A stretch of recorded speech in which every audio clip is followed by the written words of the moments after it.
Okay, James, it's on you. Okay. Good evening, everyone, and welcome to Portsmouth Coffee Talks Evening Edition show. And we're here, and I'm James Slim Overton, and I'm here with co-host Leah Drake Stipp and Thomas the Colonel Chapman.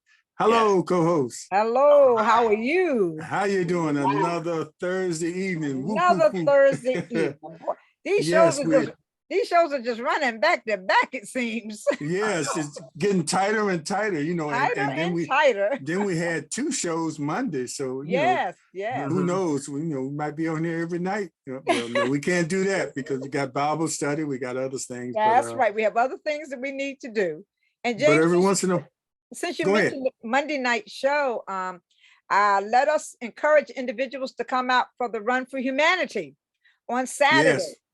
John Carlos will be in town. He is the 1968 Olympian. They will be at IC Norcom High School starting at 7:30 a.m.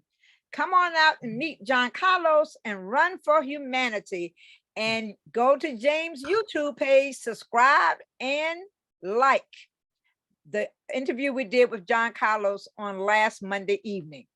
Yes, and I'll be out there live Saturday as well. So come on out there. And not everybody has to run. You can walk it. That's what you. I don't know if I'm gonna even walk. My excuse. I'll have the camera. So that you have the camera. Excuse. That's all we need. We need you for the camera. How about that?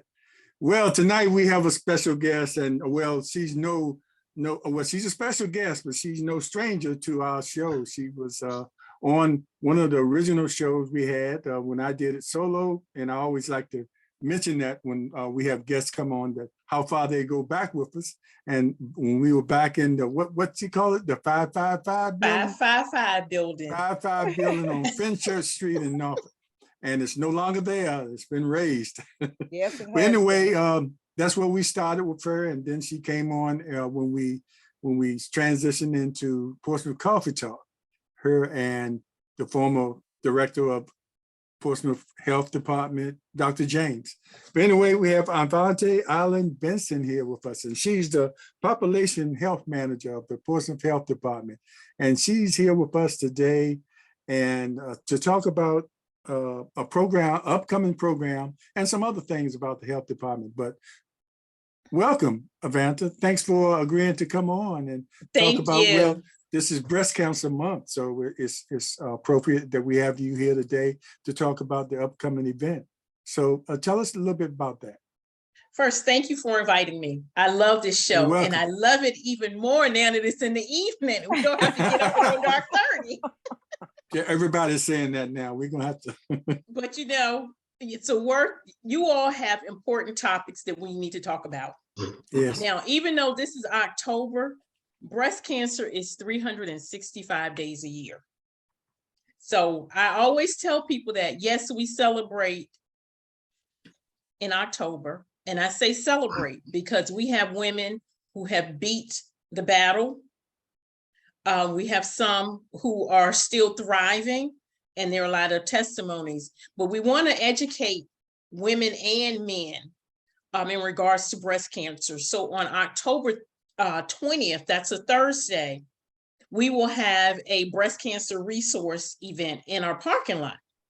The last one we had was in 2019, and we partnered with Gamma Delta Omega chapter of Alpha Kappa Alpha.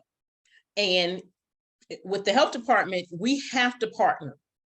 There's too much work to be done, and we can't do it by ourselves. So we depend on community partners to help us spread the word, do what we can to partner, because when you partner, you have more resources. So we're going to have this event in the parking lot from 4:30 to 6:30, and hopefully the weather will be wonderful. For instance, today, it's warm outside. So we're hoping that on the 20th, we'll have, it doesn't have to be hot, doesn't have to be cold, as long as it's not raining. But we're going to have vendors with breast cancer resources. We have information from American Cancer Society. We have a couple of the insurance companies are going to be there. We're going to have activities for the kids. We're going to have some surprises. We'll have a photo booth. It's a generic photo booth. I don't want people to get their hopes up when they come looking for that rotating. We're gonna have a photo booth with props, and just overall information that residents need, not just for breast cancer, but also resources that we offer at the health department and with our new neighbors a block away, the Hampton Roads Community Health Center. Yeah, they finished. When is that going to be completed? I see they're making some progress. I drive by every day. It looks like it's finished. Yeah, because they have an event coming there on the 31st. Right, the 31st, they're having an event in their parking lot. So we're taking advantage of this good weather and the low COVID numbers. Yeah. Exactly. So this is allowing us to, this is like our first big event that we've done outside. We've held, since COVID. Okay. You know, we'll get into COVID a little later too, because that's important. Let Colonel go in on that as well. Wanted to ask you, you know, over the years, Portsmouth has always had a high rate of percentage-wise of cancer, you know, overall cancer, but especially breast cancer. Where are we now with that? Are we still, I know, you know, we have made strides. Yes, oh, okay. I don't know if you remember Frida Bryan. Mm. And Yes, that's how I do. got started in public health. In 2010, at the time, only 45% of the women in Portsmouth were getting mammograms. 45%. That is very low. Yes. And with that program, it was Portsmouth's Partnership to Beat Breast Cancer. And it was a grant that the American Cancer Society had received. So there was grassroots efforts with community health workers. And I was one of the first graduates with the community health workers. There were about 22 of us. And everything from going door to door, knocking on doors, talking to women, asking them why they weren't getting mammograms, what were some of the barriers. You think it's transportation. Sometimes women we don't take care of ourselves. We take care of everyone else. And we put ourselves in the back burner. We had the opportunity to educate women on the importance of a mammogram, educating women on what happens when you have a mammogram. Nationally, 1 in 8 women die. And at that time, Portsmouth had the highest mortality rate for Black women in the country. So we had gotten up to 85% up until, I'm going to say 2018, 85% of the women in Portsmouth were getting mammograms. So that's awesome. That means that women are educated. Medicaid helped because women had insurance, and that's a covered benefit. Last year with COVID, it's rising up again as far as the number of women getting mammograms. But in 2020 up until 2021, across the country, there were about 2 million women who did not get their mammograms. And at the time, some of them couldn't get mammograms because the facilities weren't open. Right, right. And for instance, I know I have a set month where I get my mammogram. So I can imagine going through COVID, if it happened to be during that time, I would have forgotten about it. And then they were advising if you had gotten the vaccine to wait because it could give you a false reading. So that was another barrier with the mammogram. So we're just trying to bring it back to everyone's remembrance. Get your health screenings, not just the mammogram. And that goes for men as well. Get your health screening. First of all, have a health home. Everyone needs a health home. Have a relationship with your doctor. Don't wait until you get sick. If they tell you to come back in 6 months, go back in 6 months. If they tell you to come back in 3 months, there's a reason. They're not just trying to get a copay. They're too busy. Most of the doctors want you to live a healthier lifestyle. So making sure that you have that health home, and we'll have a list of primary care physicians in the city of Portsmouth and resources as to where you can get a mammogram. If you need assistance with insurance, we'll have information for that, because the worst thing is to tell you to go and have a screening and you can't afford to get that screening. Exactly. One of the things that we are working on it's been a struggle, is to find resources as far as transportation for women who don't have that means to get to their mammogram. That's one of the barriers that we're still working on. Mhm. So fortunately for us, hopefully the Mammobile will be coming back into the parking lot. There was a program, Every Woman's Life, and they've had some changes, and we're hoping that they will be back soon. And that will be a resource for the women in Portsmouth as well.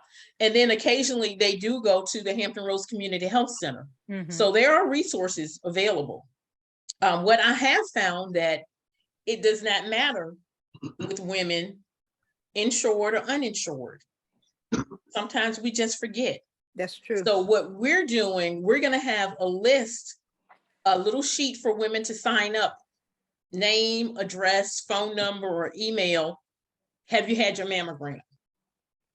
If it's yes or no, if it's yes, would you like a reminder for your next mammogram? And that way we'll have a database for women in Portsmouth so that we can sort of follow up.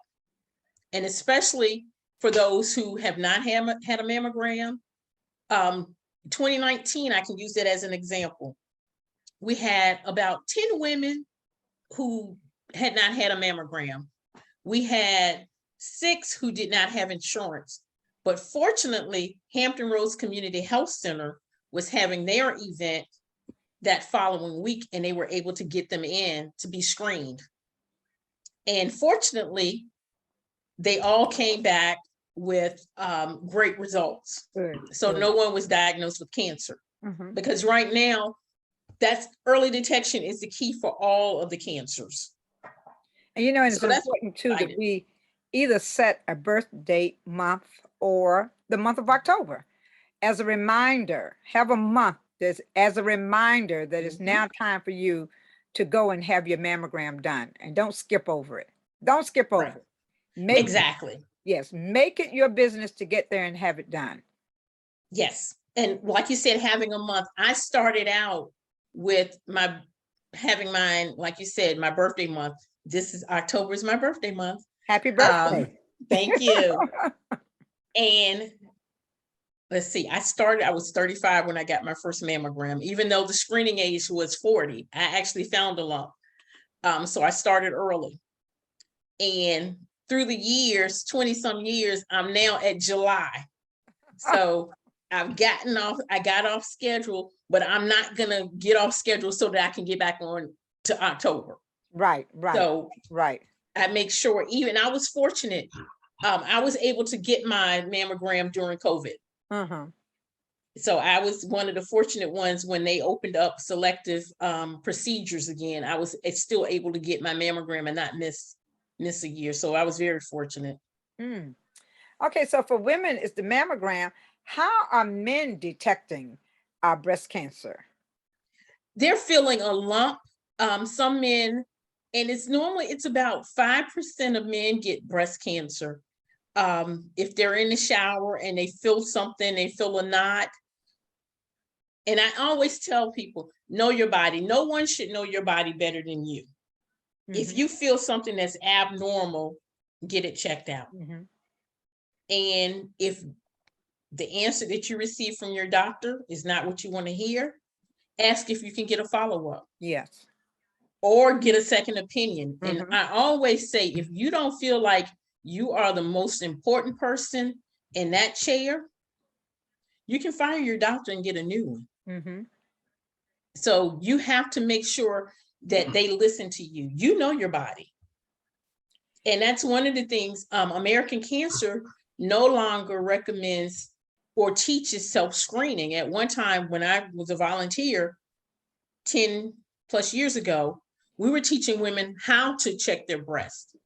They don't do that anymore. For instance, if you have dense breasts, you may not Yes. feel that lump. You're going Mhm. to have lumpy. So, but you know what's normal lumpy as opposed to, say, 3 months from now, you feel something that feels hard or it doesn't feel right. Uh-huh. So the following month, you need to check again. Uh-huh. But you should know, and even with men, if they feel something under their armpits, or even sometimes I've seen it where it's in their chest muscle. Chest muscles, yes. Mhm. Mm. And even with the mammograms, people say they hurt. It takes longer to fill out the paperwork and to get undressed than it does to have the procedure done. That's very true. Uncomfortable, but worth it. Worth it. I had, because I'm that type of person, if I'm going to tell you, I have to know. Like I said, it's uncomfortable, but guess what? Each compression is only about 25 seconds. 25, yes. Mm-hmm. I had them to time it. Yeah, you Uh-huh. talk about uncomfortable. You like to have a prostate exam? Oh, no Okay. prostate exam. But it's necessary. But it's But necessary. it's necessary. Same thing. It's necessary. One thing, Avanti, about African-American women, you know, they are most likely to have that triple negative Yes. breast cancer. Yes. And it is every 6 months still recommended for Yes. them. It's just a Yes. matter of just getting those tests done. Getting the test, and that Especially if means, you know you're susceptible for that triple negative, which exactly. could be deadly. Yes, it's more aggressive. For some reason, it's Black women that have it more frequently, and it's more aggressive. And you know, So making sure you keep up with your screenings. we had a young lady, a friend of mine, almost family like, Candace Avant, who was in her Mhm. 20s when Mhm. she was diagnosed. And Yes. she kept a blog of her Mhm. journey through this cancer world. And Yes. I'm hoping that they will publish that book, because that blog that she wrote every day will be Mhm. so powerful in so many women's lives if they could just read what she went through and how, I mean, she was just such a heroine. As she went Yes. through her ordeal, she was so Mhm. strong, you know. I often wonder, could I have been as strong as she was? She was such a young lady and Right. a young mother at the time. Mhm. And but she wrote a blog about her journey. And I'm hoping that our mentor, Lynette Richardson, is listening. And I hope that they will publish that blog, because that Mhm. blog was powerful that she was writing on a daily basis. And while I mentioned that, let me just mention that the CJA, the Candace J. Avant Foundation, has an upcoming event in Suffolk, 10:30, 22 and 11:09, 22 and 11:04, 22. And you can contact our mentor Richardson or Lynette Richardson and get the details on that event that's coming up as they celebrate the life of Candace. And Now, one Lynette thing has been about on here several Candace, times. Yeah, Candace had a great support system. she had a powerful She support system. had a great, and now she was blessed. First of all, she was young when she was diagnosed. Most women are in their 50s. Candace was very young, Yes. but her family prayed her through. Her family prayed through, her friends through, because sometimes the friends were not as strong as Candace. Yeah, her classmates were there for her. I'm telling you. Yes. And I remember the Sunday that they announced that she passed. I was at Third Baptist that Sunday. Yeah. But her blog was very powerful. Very powerful. Well, let's let the nurse get in there. Come on, Yes, nurse. yes. Okay, so right away, I'm gonna say the views stated on this program are the guests and the host and nobody else. So that's the disclaimer. But Avanti, you mentioned that your title or your job is population health, and could you like hit what is the difference between population health and public health? And we all know public health has been defunded over the last few decades because we don't really consider, having being where it is. And that's one reason we suffered so much during the pandemic. So hit that, and then I got another question for you. Great question, because guess what? There's been so much talk about those titles. Eventually, this title is going to disappear.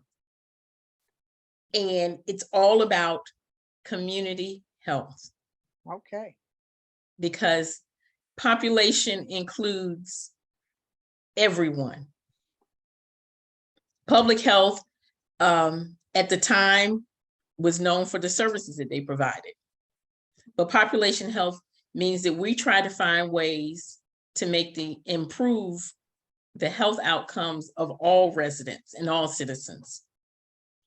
But in the beginning, I would tell you, the official, when I grew up, through when we talk about academically, when we talk about population health, we center on the geographical nature of the population. When I say I want to center center on or focus on, say, Black women, and you've already had that piece, and so population health in that piece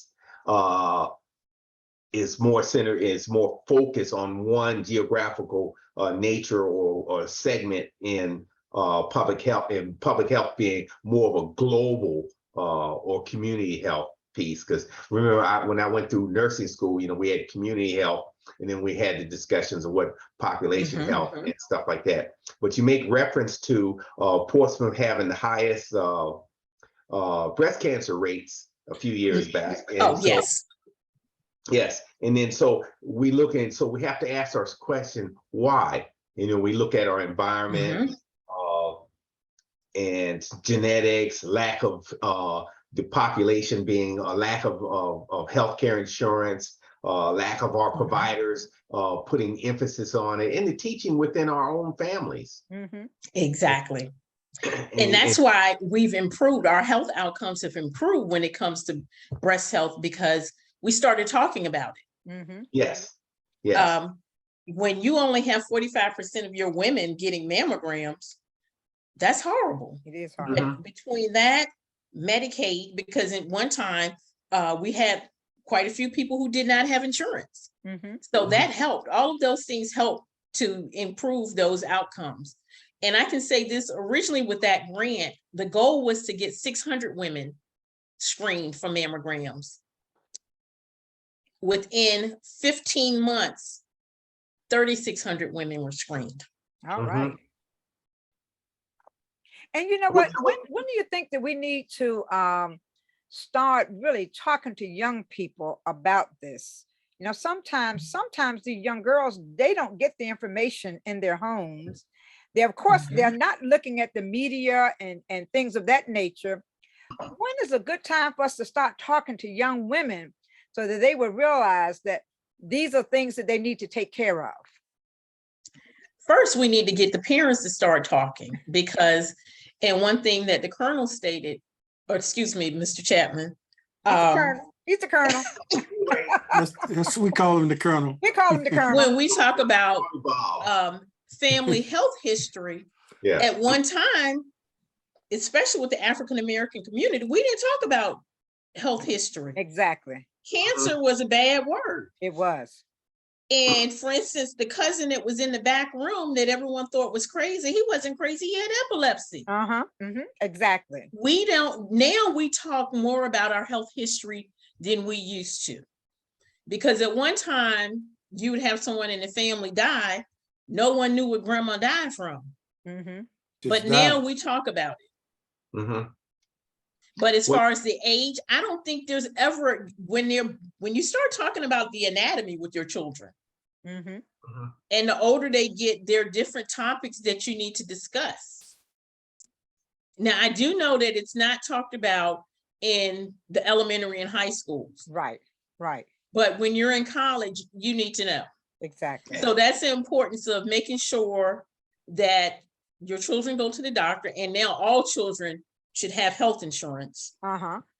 And your doctor, once they go, most of them have that little checklist as far as what they're supposed to discuss, and they can start those topics then when it's age appropriate. Well, you know what, you hit on a couple notes there, and we talked about talking to the kids, and in this new right-wing Confederate country that we live in now,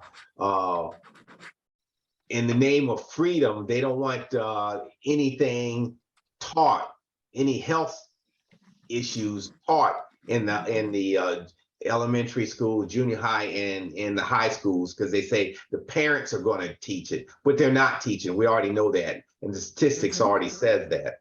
And the other piece that I got to say is the lack of insurance. Since we're getting ready to come up on the election, we talk about the ACA or / Obamacare for those on the Confederate side who have been trying to dismantle it and also to get rid of it since its inception.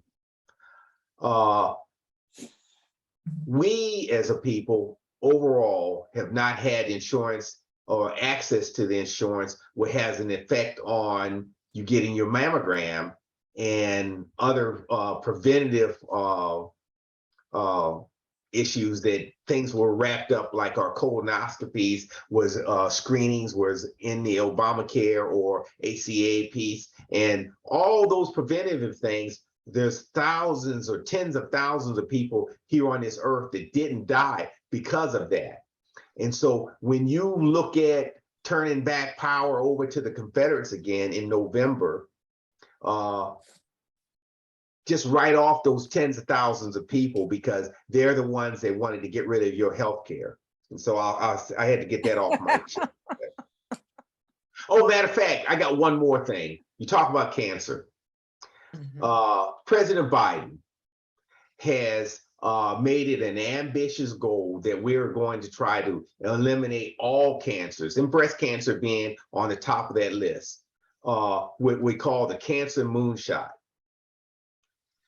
The right, or the Confederates, knowing that this is good policy, even don't want to fund that. So what say you about the funding and the misappropriation or lack of funding for cancer screenings and cancer care across America and the state of America healthcare? What say you? That was a long question there, right, Avanti? I hear, I understand, and I'm trying to figure out how I can use the Virginia Department of Health. Well, you I have help. to take I can take Avanti out of the picture. Yes. If that happens. And I'll tell you, and I'll preface it, I understand that you're under new leadership with the Confederate governor being here and everything. And so I know you can't say what normally somebody in your position would like to say. But okay, so I'm giving you leeway on that. If the funding is cut, we already know what's going to happen. Yes. We're going to go back. Yes. That's why it's important to vote. Exactly. Yes. It is important to be knowledgeable. Yes. I had a discussion earlier in regards to residents signing and participating in the census. What that does when you don't, it detracts from the funding for public health. Yes. There are certain grants that the health department that we can't apply for because there are not enough residents. Mm-hmm. So all of that ties in together, making sure that the community, and one thing I can say, the grassroots efforts in Portsmouth, outstanding when it comes to trying to educate folks with the democratic process. Now, if they take heed and vote, yes, we will probably be in a better situation. Yes. Yes. But so, yes, it is imperative. Now, we would love to hear that cancer, because it affects everyone. Even with, for instance, prostate cancer, it doesn't just affect that man. It affects everyone. It affects the entire family. That's right. That's right. Even with breast cancer, it affects everyone, because when you think about it, someone has to take that person to chemo. Someone has to take care of that person because they're not feeling well. They're tired. Yes. Someone may not be able to work, so someone has to pay the bills. And most of us don't have that nest egg that's large. I always say we're all one health crisis away from being broke. Exactly. Yeah. Yes. And now one ACA came about. One crisis. Yes. And even with insurance, now I look at the statements that come in when I have certain procedures, and I'm like, this is outrageous. Yes. Yes. So we So- have to make sure we vote. Mhm. We have to be educated. We Yes. have to live healthy so we don't have to have the procedures done because we lived unhealthy for 60 years Mhm. and it's caught up with us. Yes. Yes. Making You know- sure you're eating properly. When I say physical activity, it doesn't mean you have to have a gym membership. Mhm. Portsmouth has, that's one thing we scored very high on. We have parks and facilities for folks to get physical activity. Mhm. You have to move, You have to utilize to those same resources. utilize those resources, make smart choices. One thing that I need you all to cross your fingers. One thing that I want to do, grocery store tours, Uh-huh. because we're pushing folks to eat healthy. If people don't know what it is, they don't know what an artichoke is. They don't know what do you do with it? And I always tell people, if you live, and this is something that I've learned through the trainings, if you live on the outside of the grocery store, that's the healthiest. You have your fruits, your vegetables, your protein, your dairy. When you start going down the aisles, that's when you get into your processed food. And a lot of times we have a tendency to get what's inexpensive, what's easy. And whereas for instance, if you go to say the dollar store and get 5 things of vegetables, you can live off of that.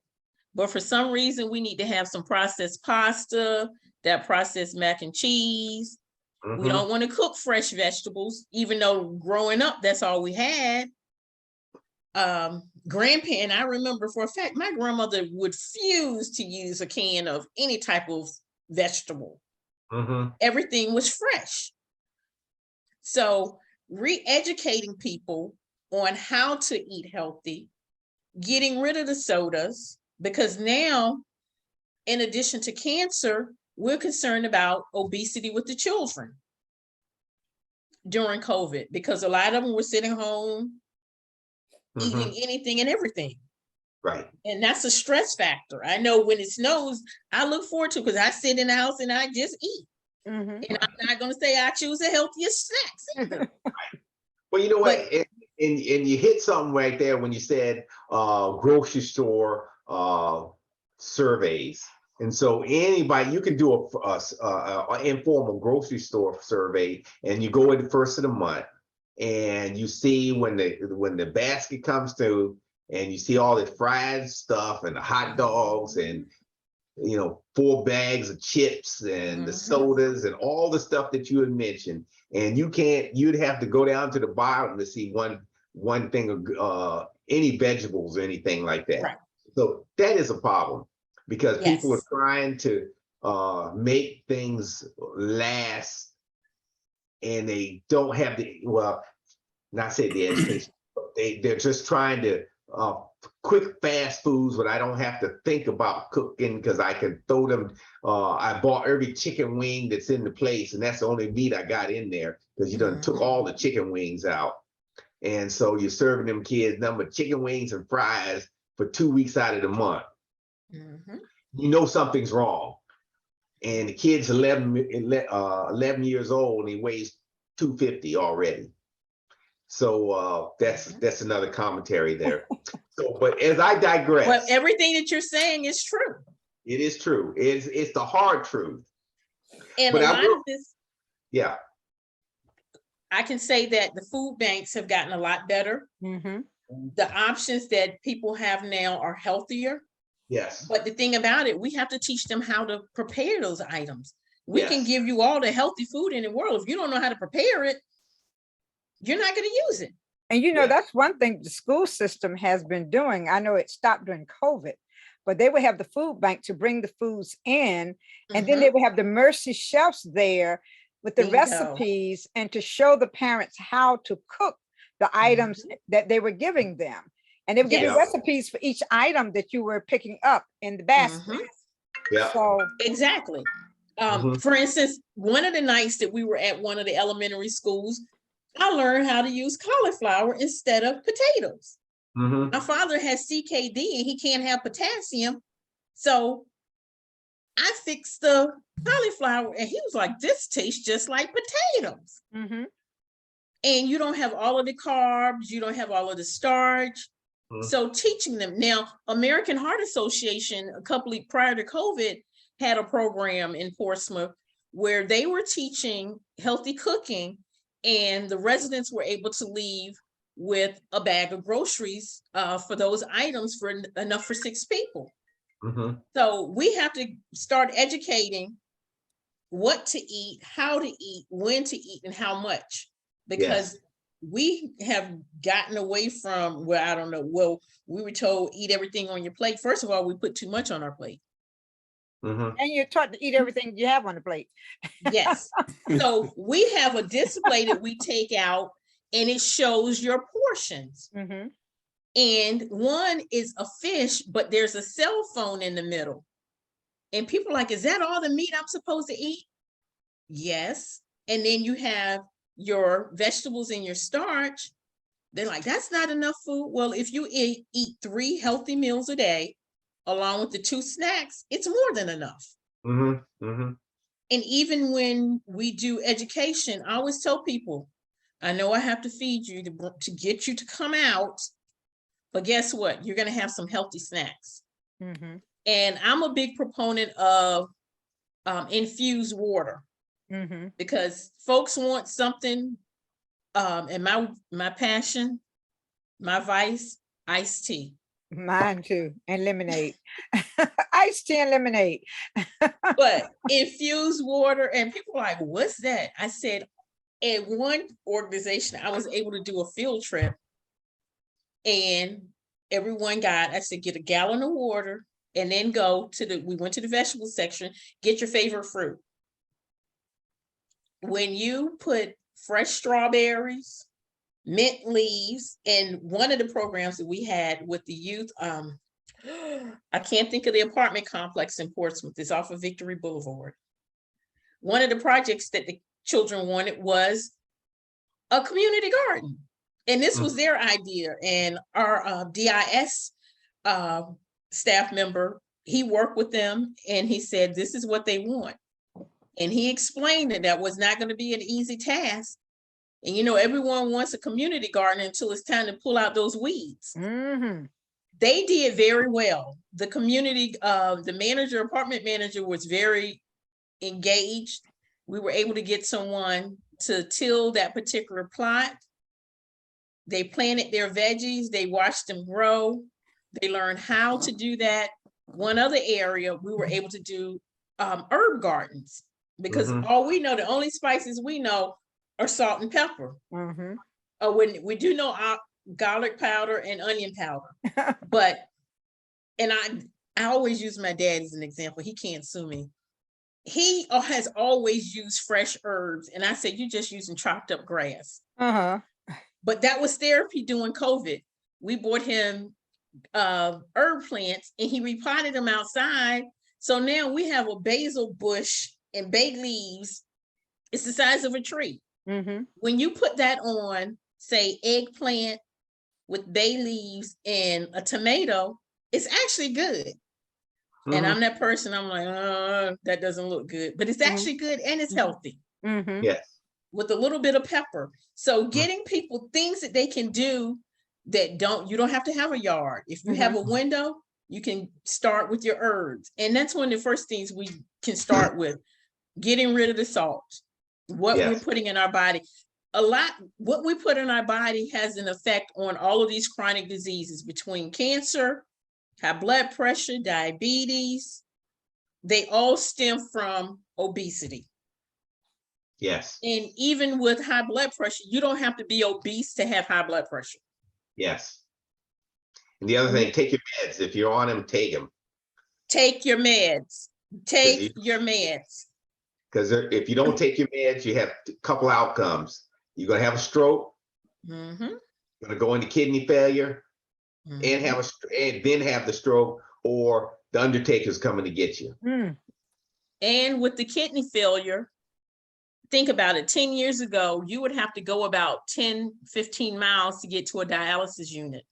dialysis center. Now you can find a dialysis center on every corner. And Yeah. if you go in, they all look like us. Yeah. Mhm. Yeah. Some of this could have been prevented. Yes. Like you I- said, I- taking your medicine. I like to also add the importance of taking your meds. It's also important that you keep up your doctor's appointments because Exactly. those meds you're taking on a regular basis have to be regulated. You Yeah. talk about some of those meds can cause A kidney lot. failure. Mhm. So That is so you true. have to, so while you're taking those meds that you need to take, you can't just take them and say, okay, I'll go to the doctor when I feel bad. Mhm. Make sure you have those regular visits to regulate those meds, especially if you are someone like me, a heart patient that takes quite a bit of medication. And every 3 months, I have to be checked to make sure what's helping me one way is not hurting me another way. So take your meds, but also keep those appointments. And But let me, Exactly. getting back to the gardening, Michelle Smith was an avid gardener, and she's been pushing for gardening programs in all the schools. If she could get them in there, she would go to every Mhm. school and start a garden. But she's Mhm. also Mhm. saying that you can start those gardens with 5-gallon containers. Mhm. Yeah. So you don't have to have a huge backyard or anything like that. Get containers, you can grow your vegetables in those containers as well. Mhm. Yes. And some of the folks that we started with the herb gardens, they just had a cup. Mhm. We had That's right. Dixie cups that we used, Mhm. Yeah. and it does not take a lot. And now the Dollar Tree sells seeds at the beginning Yes, of they do. spring. Mhm. Look, Yes. Avanti, let me go into this, because we're still dealing with COVID, but a lot of people feel like it's completely over. And I know the health department is still out there, giving out free tests. I saw you at a Thursday event out there giving out free tests, and you all have regular places where you can go and get tested and things like that. So you all are seriously still keeping an eye on this COVID thing, where Yes, yes, many we of are. us are walking around like it's gone. Talk about how we need to be aware that this thing is still out there and it could go back up at any time. Well, fortunately for Portsmouth, our numbers are looking good. We're averaging now about 12 to 15 cases Mhm. per week. Mhm. When a year ago, we were having 200 cases. So we're doing very well. But I always tell people, again, your nose may be running, you feel like it's congestion, test. That's why we have the free at-home test, and we've been pushing the free test now because you were able to order from the government and they would send you the test in the mail. But we have the test so that if you're not feeling well or something's not right, test and then follow protocol. If you're But testing and you're test positive, you need to isolate, or you need to wear, if you're inside, you need to wear your mask. We have a Avante, lot of people that, but don't you find that now that we have self-testing, that a lot of people are not reporting? Because I know some people who tested positive, Mhm. continued to go to work, although they Mhm. tested positive, because they felt they couldn't take that time off from work. And so it was not reported that they had COVID, Right. and also the fact that with those COVID tests, there is an expiration date. Right. So you have to check that expiration date out on your test as well. Yes. And Let all of the let tests Colonel- that we, let Colonel get in there, because when he holds I that got one hot when one he- right here. when he holds that pen up, he Yeah. has a hot question. I Yeah. know his actions now. When he Yeah. pulls that pen up like that, you Yeah. gotta let him in. You gotta let him in. Yeah. So Leah is correct, because the employers stopped giving those 5 to 10 days off Exactly. for that. And Exactly. so now people, so if you look at the statistics, we'll go back to the statistics, people are testing positive and with the home tests and saying, I can't take those 5, I'm not getting that free time. I'm not burning in my own time, or I don't have it to burn. So I'm going straight to work.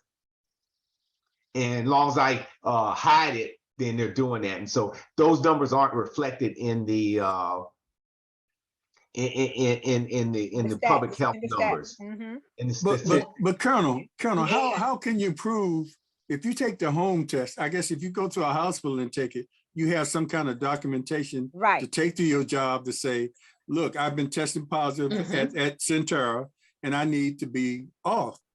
A Yeah, home test is your word, going to work. So, maybe that's a problem. well, Well, even then, you go back to your employer. Well, if you took it in Centera, you got a piece of paper saying I'm positive, but I take it to your employer. Employer says I'm no longer having that program. That's Even right. even the state says you got to burn your own time. Am I correct? So yes, you can go now from north and south, the state and the city saying you got to burn your own time. So those same people that is at work saying I got a cough and sniffles, or COVID, or they're just saying I got allergies. Yeah. They probably Yeah. got COVID. Now, saying that, I saw I an don't article agree. today. Yes, saying that the Omicron, the new Right. variant. yeah, the Omicron and the new Variant. boost Mhm. is available now. Mhm. CDC is saying if we get vaccinated, and we're expecting a harder than normal flu season coming up in the fall, and we're already here, we could save 90,000 people in this country are going to die because those they're not going to get vaccinated either with the flu or COVID. 90,000 people are going to go down and see their undertaker, and their families are going to be, as Joe Biden says, there's going to be an empty table, an empty chair at the table. Well, And yeah, go ahead. they're coming to the Portsmouth Health Department to get those variants, so those boosters. So that's a plus. Not enough though. Well, we are rarely is there a day where, because we do it on Tuesday. Plus, we have CVS and other pharmacies. They're able to provide those as well. So the numbers are looking good for people getting their boosters. There's always, we're not at 100%, but people are coming in to get their boosters. And yes, we're encouraging folks to get their flu shots. So Yeah, they're but relaxing the what rules. bothers me? What bothers me is, and we get this information, Avanti, you get great information, and then you look at these national guys on these talk shows that are no experts that's saying COVID is over, and that's who people are listening to, not to the experts like yourself or the colonel coming in here with his vast experience and education, in nursing. They're listening to these fools on these shows saying COVID is over and making you feel stupid for even wearing a mask or even thinking that you need to be tested. And that's a big problem. I guess all you can do is what you're doing, And get the word out. But that's a big problem we have in these guys that everybody pays attention to. I saw somebody today talking, COVID, and this was a brother, on there talking, and you would think he would be more concerned about his community, and he was just putting down, the notion that we don't need to do anything to protect ourselves now because COVID is gone. it's not gone. There's still people being hospitalized, and there's still people dying from COVID. Yes. And it's a little confusing too. I've been taking my husband to the infusion lab, and since we started, we had to wear a mask. Now all of a sudden this week, we don't have to wear a mask anymore to go into the bond secure facility. It's optional now. So naturally, most people who are coming in there, it's the infusion lab. It's one of the medical buildings. I mean, for the medical building, facility. yes, where it was, you had to wear it, but now a week ago, it became optional that you don't have to wear it. So, and these are people who are going for infusions because of infections. These are people who are going in for cancer treatment, and masks are not required anymore. Yes. So I have an answer for you, Leah. wear your mask, and let those people that say, I want my freedom, I will send you a card when we're grieving over you, because I'm not going to grieve over you, but I'll send you a card. So wear your mask and be safe, and continue to say, tell these people, step off, give me my space, my 6 feet of space. Because if you come up on me in the grocery store and you close in 6 feet, we got a problem. And if you come into the health department, Yes. you're required to wear a mask. Yes. And we're in the building with social services, and it's required. Clients that come in, Yes. health department staff, we're required to wear our mask. Your behavioral Yes. health also, And they have to wear masks. That's there. anything that's clinical with the Virginia Department of Health, you are required to wear a mask. Our patients are required to wear a mask. If they don't have one, we give them one, but you can't come in without a mask.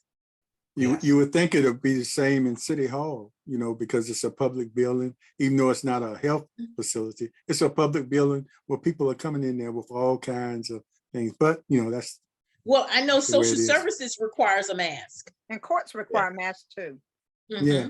But City Hall doesn't, you know, No, it doesn't. doesn't require masks. And, you know, well, I just had to throw, like Colonel said, I just had to throw that in. Well, even though we're in a city building, because we're a state organization, the guidance that has been given to us, we are required That's probably to the wear difference. masks. That's probably the difference. Your Yeah. state. Well, I'm not sure. Social services, like I said, they require a mask. But we do, our staff, we're required to wear a mask. Now, if you're at your cube, you can take your mask off, but everyone's really good, especially with my staff. If I come up, I knock on their cube first and they put their mask on. We still, and especially in the clinic, they wear theirs all day. Yes. I've gotten used to it. Can we, I'm gonna circle back around onto the breast cancer piece. And what are the new guidelines for mammogram screening? Confusing. Yes. Now I have to take the Avanti off because sometimes I don't agree with them. Okay.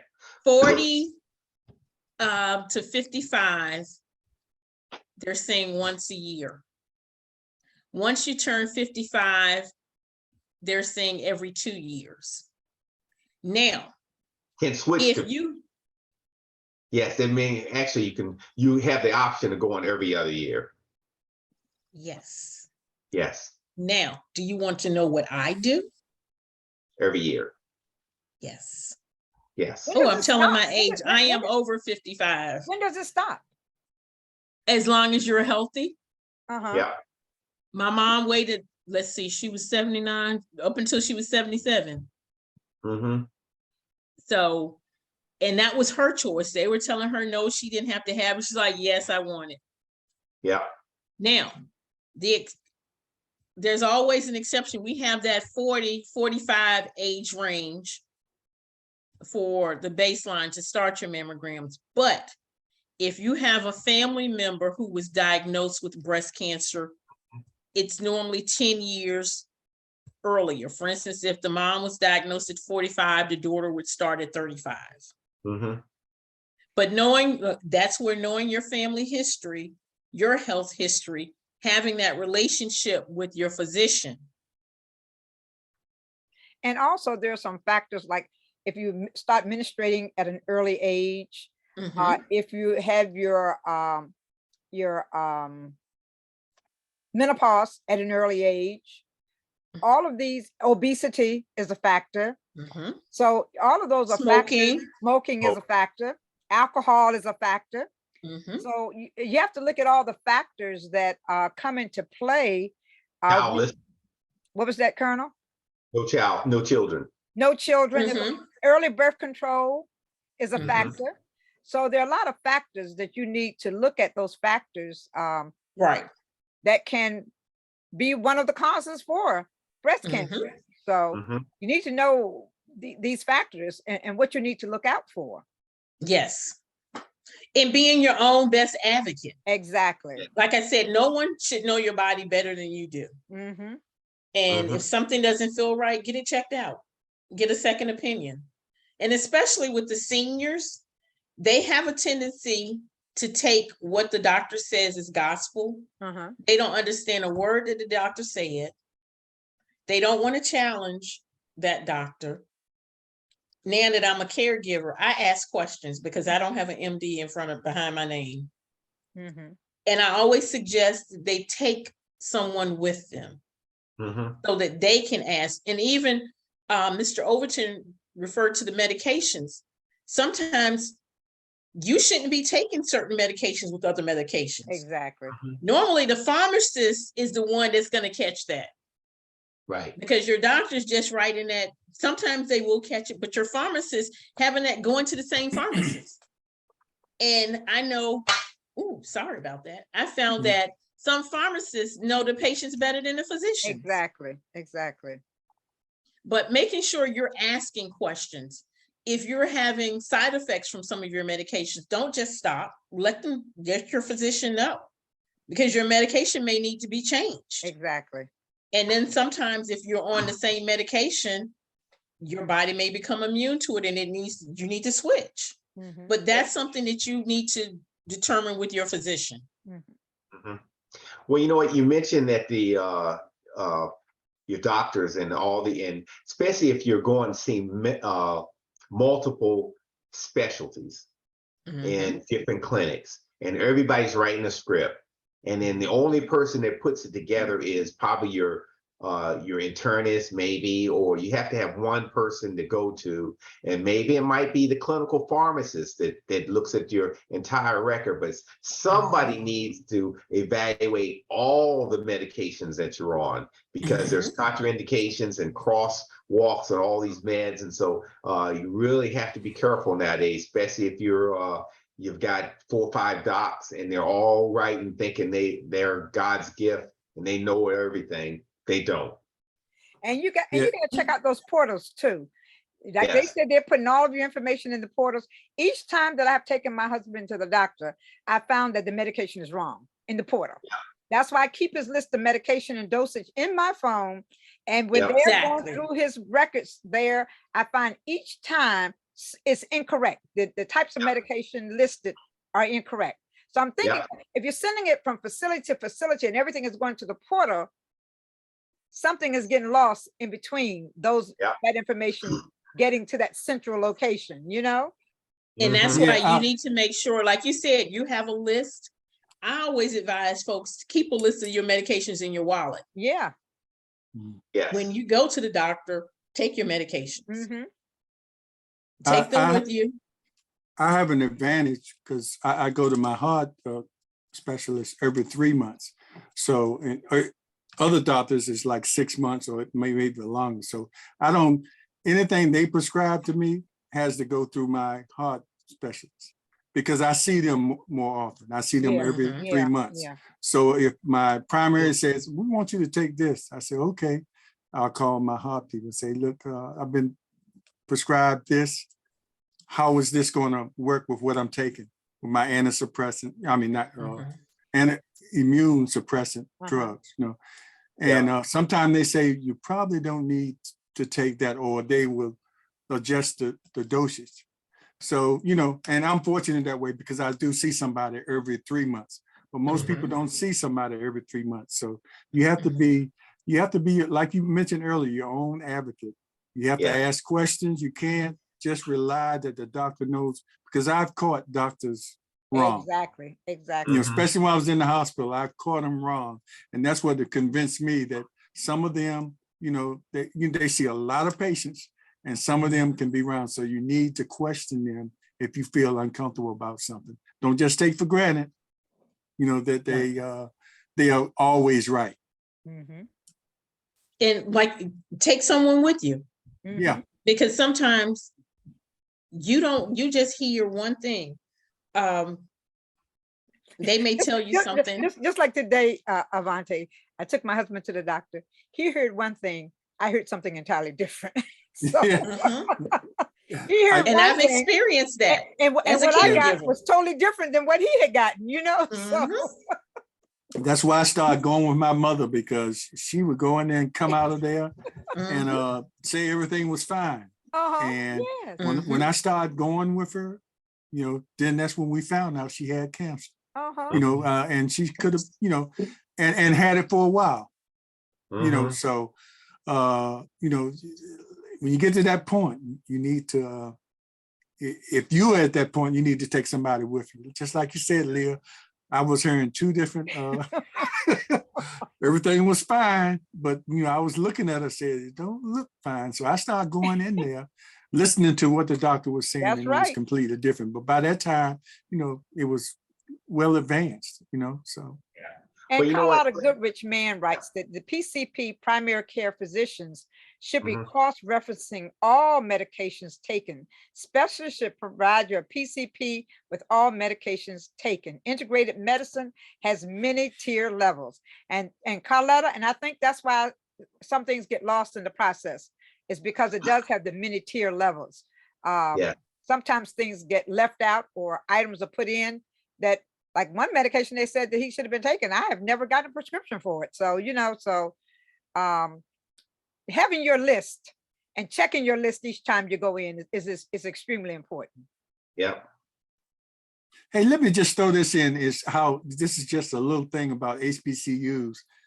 Years ago, when I was at Union, I didn't know that I had sickle cell traits. But they were going around to all the HBCUs because it was, it was something, but it wasn't something at the time doctors were checking for. Exactly. So they, and I remember they came by and did the test at school, and they said, we'll come in, we want to talk to you. I said, oh my God. But all they wanted to do was tell me, well, you have the traits. And what I needed to know about, if I get married with somebody with the traits, it's a great possibility we would have someone with the disease. Exactly. So that was something you had to know, because I've known people that got together, they didn't know, and they, then their child had full-blown sickle cell because the two parents had the traits. So, but that was then. I hope it's better now. I hope, it's better now as far as detecting that. But you need to know that, you need to tell your doctor you have the traits, because you still can get, even with the traits, you still have some sickle blood cells in you that cause a little pain. I can feel that sometimes, because it's kind of hard going through your system, but you need to know that. But the only way I found out was they were coming on Black campuses testing us. And no doctor had ever told me or tested for it. Yeah. But you know what? That's a population health scenario there. Yeah. I centered down on or focus on one geographical segment of society, the Black health, because that's mainly where it's at. Yes. Right. Right. So that just goes back to the first question I asked about population health versus, the public health of it. So I just had to add that in there for our guests. Yes, Colonel. Yes, Colonel. We know. We know, Colonel. We do know. The Colonel, you do know that we have an opening for a health director, correct? He's got too much of a honeydew list. He doesn't have time. His honeydew list goes on and on and on and on. Look, he's picking it up now. He's gonna let you see that list he has. Yeah. Well, I got a long list. He's definitely qualified. Definitely qualified. But he's got things he's got to take care of at home. Right, Colonel? Yeah, coming into the organizations, you have to be careful what you ask for. If I came down, and Colonel will have you all in health department jail. No, we can't be in jail because we have to be in the community. But he will keep it real. He will keep it real. That's the main thing. Yes. No, I would hit tackle with 2 feet and we'd do the right thing. But the state sent a mandate down, but Colonel is going to tell you the way it is. Yes. Yeah. So Avanti, we're winding down. Go ahead, Colonel. Quick, Colonel. Okay. No, I'm happy right here. I'm right here. Okay. Yeah, you done your time, man. You done your time. 36 years. Before you wind down, I just want to mention that Doris Weaver, who is in Timas in Liberia, she has the Timas orphanage in Liberia. She's online listening to us today. So Doris in Liberia, we hope you got some information you can take back to those individuals who are in TMOS with you. And I'm so thankful that you choose to come on to listen. Thank you so very much. Well, I was going to say we're winding down, and we certainly want to have you back. And it was a long time between the last time you were here. It won't be that long again, because it's always something that you can share concerning health in our communities that we need to share with our audience and the YouTube audience that we'll be sharing this with later. Yeah. And before you leave, talk about again about the breast cancer event that's coming up Yes. that you're all involved with, and as well as the AKAs. October 20th between 4:30 and 6:30 p.m. in the health department's parking lot on the side of 1701 High Street, Portsmouth, Virginia. If you have any information that you need, or if you would like to be a vendor, we're not charging for vendors. All of our vendors are resource-based. My number is 757-393-8585, extension 8566. Also, we are working on, we're going to be reaching out again because we're going to be having focus groups. We've just finished our community survey where we went out door to door to residents asking health questions. So now we're doing our community health assessment, and we're going to bring in our partners, community partners. We're going to bring in local residents, folks that have an interest in Portsmouth, so that we can ask questions. Then we'll build our community health improvement plan. And that will be for a 5-year plan. Mm-hmm. The last one ended in 2019, and of course with COVID, so we're a little delayed. So this will be from 2022 to 2027. So you'll hear more about that, and we'll be putting information out, inviting you all to come out to that event so that we can get information, finding out some of the needs and issues. Well, we know a lot of the needs, but some of the issues that residents have pertaining to health. And I hope people understand by listening tonight, we're talking about health issues and things like that, but how it's connected and how important it is to vote, because a lot of things that you vote for have a direct connection with how we get our health, how we get our support, as far as, the state-run health things that are going on. Mm-hmm. So we have to vote and make sure, because, you get the wrong people in there, they start cutting things that we need. And we can't let that happen. So, and the Colonel made that very clear with his commentary and his questions tonight. And like we always joke him about being able to tie everything into politics, but everything is politics. Everything. And we is know politics. now, Mhm. it's especially with our health, and we have to make sure, for anything else, all these other reasons you have for not voting, for anything else, go down there and vote and make sure that we can keep our health care intact. Yes. We can, and it's gonna directly affect you or your family members. So make sure you get out there and vote. 35,000 people not voting last year is it's a slap in the face to all citizens that live here in the city of Portsmouth. If you were one of those 35,000, you're slapping the rest of us in the face because you're not doing your part. Mhm. Okay. But Slim, you talked about cutting. It's just not about cutting monies, but the grants that we won't get. Exactly. Bingo. Exactly. Look at it. If you look at it, since the Confederates took over the State House, the money is going to rural health. That's right. And they're getting all the grants, and this money is being diverted to where it really needs. And so that's what voting means. It has its consequences. And I say no more. You got to get out here and vote, or you just turn this country and this state and city over to these Confederates. And Avanti, Carlotta Goodrich Mann says contact FOUR Hope for free ultrasounds, and also what insurance companies will be participating. And she wants to know what she can do to help. So if you go onto my Facebook page, Avanti, you can see what the various individuals have written, and maybe you can respond to the questions that they have on the page. Yes, right now we have Anthem and we have United Healthcare. And we're hoping to have Hampton Roads Community Health Center, because folks who don't have insurance, they are able to sign them up for Medicaid. Right, Mhm. right. And I'm glad you hit on the grants.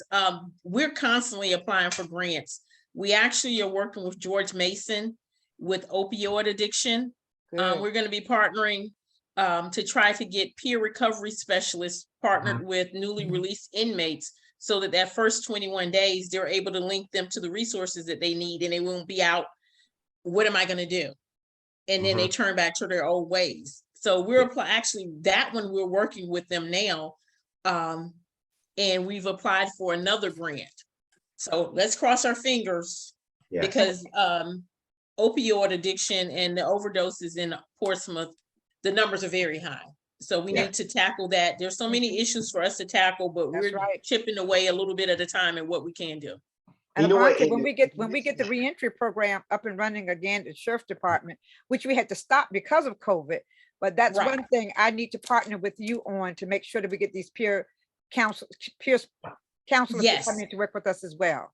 We did the resource fair last week Okay. with can't think of her name, Miss Janice. Yes, I know you're talking about. Yes. Yes. Uh-huh.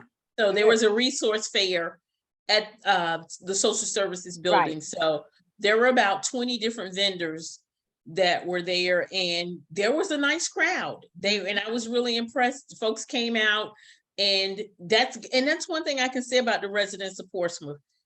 They want the information. They take the information. Then we need to get them to vote, Yeah. but they take the information. Well, you know what? We was talking about grants, and you mentioned you were trying to get it from grants from outside the state. But the easy grants, with the stroke of a pen, the Confederate governor and his administration could give us all we need down here. You know, they had the attorney general came in and was talking about policing. He came out here and gave this "I love me" speech, and you haven't seen anything about them bringing something down here. They lied to the mayor. They lied to everybody doing that town hall, saying we're here to help you. Hadn't heard a thing from Hey, guys, it's like they put down the phone, and they don't have a phone number. It's unlisted now. It was a photo op, Colonel. It was a photo op. But Photo op. the other piece is we have to, city government, the mayor and everybody else has to call out their inaction. Every time there's a shooting or there's a robbery or anything, you have to say, where is the help? And you give those press conferences, and you have to ask every time, where is the help? And that's the same thing for public health, community health, and population health. Where is the help? Well, I guess we have to fit that in between the bickering and the yes, all that stuff. I don't know, usually the time runs out for the meeting, so they don't get a chance to get the important stuff in. I had to throw that in too.